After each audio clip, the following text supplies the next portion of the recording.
এখন যদি বিএনপি কিছু মনে করেন না, যদি একটা একটা ধাওয়া দেয়, অনেকের কিন্তু অস্তিত্ব থাকবে না। যেতে চলো বললেই রাজু এসে যাবে, এটা কিন্তু সব সময় হবে না।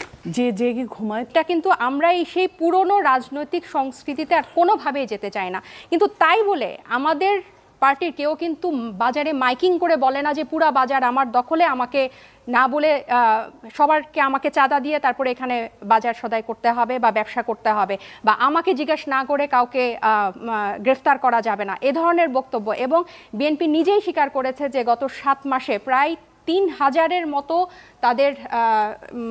তাদের সদস্যদেরকে বহিষ্কার করতে হয়েছে।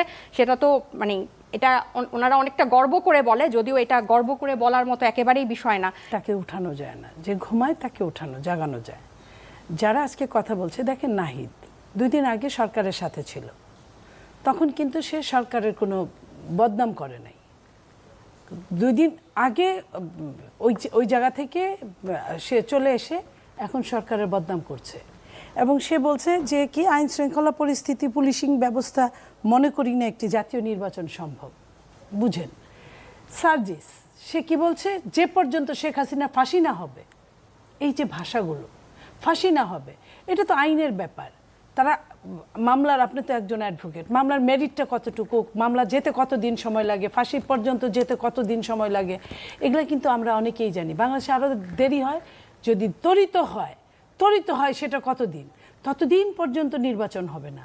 কি সুন্দর মানে ইসের আবদার, মামাবাড়ির আবদার, এইসব আবদারে তো কয়দিন আপনার সহ্য করবে মানুষ। এখন যদি বিএনপি কিছু মনে করেন না, যদি একটা ধাওয়া দেয়, অনেকের কিন্তু অস্তিত্ব থাকবে না।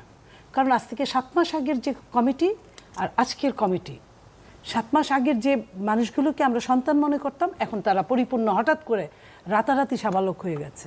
হাওয়াটা যদি গত 15 বছর দিত, তাহলে এই 1400 মানুষকে প্রাণ দিতে হতো না, এতগুলো মানুষকে অন্ধ আর পঙ্গু হতে হতো না। এই যে একটা মনোভাব যে ধাওয়া দিলে আর কেউ অস্তিত্ব থাকবে না বা রাতারাতি সাবালক হয়ে যাওয়া, আমাদের অনেকগুলো নতুন রাজনৈতিক দল হিসেবে আসার পর আমাদের অনেকগুলো চ্যালেঞ্জ আছে।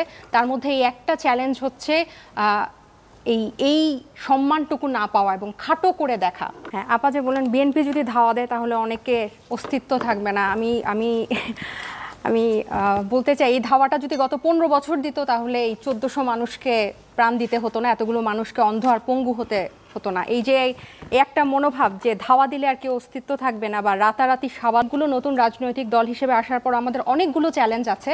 তার মধ্যে এই একটা চ্যালেঞ্জ হচ্ছে এই সম্মানটুকু না পাওয়া এবং খাটো করে দেখা। এই গণ অভ্যুত্থান নেতৃত্বদানকারী এতগুলা মানুষ, এতগুলা তরুণ, এতগুলা ছাত্র, এতগুলা ছেলে মেয়ে যে অভূতপূর্ব ইতিহাস বাংলাদেশে ঘটালো, তারা আমার মনে হয় যে যখন সেটা টকশোর মঞ্চ হোক আর যেখানেই হোক, এই সম্মানের যে আমাদেরকে যে একটা নেগলেক্ট করা এবং আমাদের বক্তব্যকে যে ছোট করে খাটো করে দেখার একটা, এটা আমাদের মধ্যে এটা অন্যতম একটা চ্যালেঞ্জ আমরা খুব ফেস করছি। আরেকটা যেটা যে ভাই বললেন ফ্যাসিস্টের থেকেও বেশি কিছু, আসলে এরকম ঘটনা আমরা কিন্তু যেটা সবসময় বলি, সেটা সমন্বয়ক পরিচয় হোক, আমাদের পরিচয় হোক, আমাদের দলের হোক, আমাদের পার্টির হোক, যেইভাবেই হোক, যদি কেউ অপরাধ করে এবং অপরাধ প্রমাণিত হয়, তার আমিও যদি অপরাধ করি আমিও বলবো যে আমাকে গ্রেফতার করেন। এটা কিন্তু আমরা সেই পুরনো রাজনৈতিক সংস্কৃতিতে আর কোনোভাবেই যেতে চাই না।